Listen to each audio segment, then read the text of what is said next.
Royal Challengers Bengaluru के लिए साल 2025 रोलर कोस्टर राइड जैसा रहा। 17 साल के लंबे इंतजार के बाद टीम पहली बार आईपीएल चैंपियन बनी, लेकिन जीत के जश्न के दौरान मची भगदड़ में 11 लोगों की मौत हो गई। अब खबर है कि आरसीबी बिकने वाली है। खरीदारों की कतार में अडानी से लेकर अदार पूनावाला तक कई दिग्गज हैं। नमस्ते, मैं हूं आदित्य।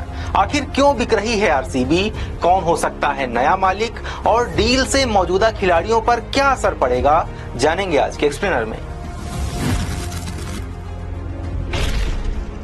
2008 में आईपीएल की शुरुआत हुई। किंगफिशर एयरलाइंस और देश की सबसे बड़ी alcohol company United spirit limited के मालिक विजय माल्या ने भी फ्रेंचाइजी खरीदने के लिए बोली लगाई और करीब 600 करोड़ रुपए में आरसीबी खरीद ली। बैंक लोन के चलते विजय माल्या देश छोड़कर भागे तो 2016 में ब्रिटिश अल्कोहल कंपनी डियाजियो के पास आरसीबी का मालिकाना हक आ गया। 17 साल के लंबे इंतजार के बाद आरसीबी ने अपना पहला आईपीएल खिताब भी जीत लिया। 2025 में आरसीबी ट्रॉफी जीतकर आईपीएल की सबसे वैल्यूएबल टीम बन चुकी है। इसके बावजूद कंपनी उसे बेचना क्यों चाहती है? डियाजियो ने बुधवार को security exchange board of India यानी सेबी को बताया कि वो आरसीबी में अपने निवेश का स्ट्रेटेजिक रिव्यू करना चाहती है। ये रिव्यू आमतौर पर कंपनी का मर्जर करने या उसे बेचने से पहले होता है।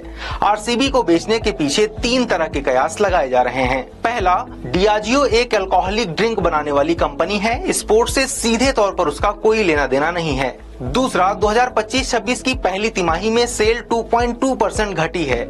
आरसीबी इस वक्त अपनी बेस्ट वैल्यूएशन पर है। इसे बेचने से कंपनी को कैश फ्लो मिलेगा, जिससे कंपनी की स्थिति सुधर सके। और तीसरा, आरसीबी की विक्ट्री डे परेड के दौरान मची भगदड़ में 11 लोगों की मौत और 50 से ज्यादा घायल हुए थे। आरसीबी पर एफआईआर दर्ज हुई। डियाजियो के आरसीबी बेचने की अटकलों के पीछे इसे जो है बताया जा रहा है। अब जानते हैं कि आरसीबी को खरीदने में किस किस ने इंटरेस्ट दिखाया है। आरसीबी को खरीदने की दौड़ में सबसे आगे सीरम इंस्टीट्यूट ऑफ इंडिया के सीईओ अदार पूनावाला हैं। 2010 में उनके पिता साइरस पूनावाला ने भी आईपीएल टीम खरीदने की कोशिश की थी, पर सहारा ग्रुप से हार गए थे। अक्टूबर में पूनावाला के सोशल मीडिया पोस्ट ने भी उनके आरसीबी खरीदने के इंटरेस्ट की ओर इशारा किया था।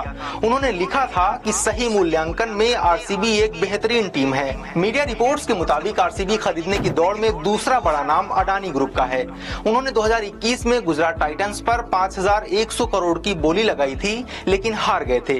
उनके अलावा जिंदल परिवार का जेएसडब्ल्यू ग्रुप और restaurant operator Devyani international group और 2 अमेरिकी प्राइवेट कंपनियां भी इस डील में दिलचस्पी ले रही हैं। ब्लूमबर्ग के मुताबिक डियाजियो कंपनी आरसीबी को $2 बिलियन यानी करीब 18,000 करोड़ रुपए में बेचना चाहती है। आरसीएसपीएल का रिव्यू मार्च 2026 तक पूरा होगा, यानी अगले साल आईपीएल सीजन तक आरसीबी को नया मालिक मिल सकता है।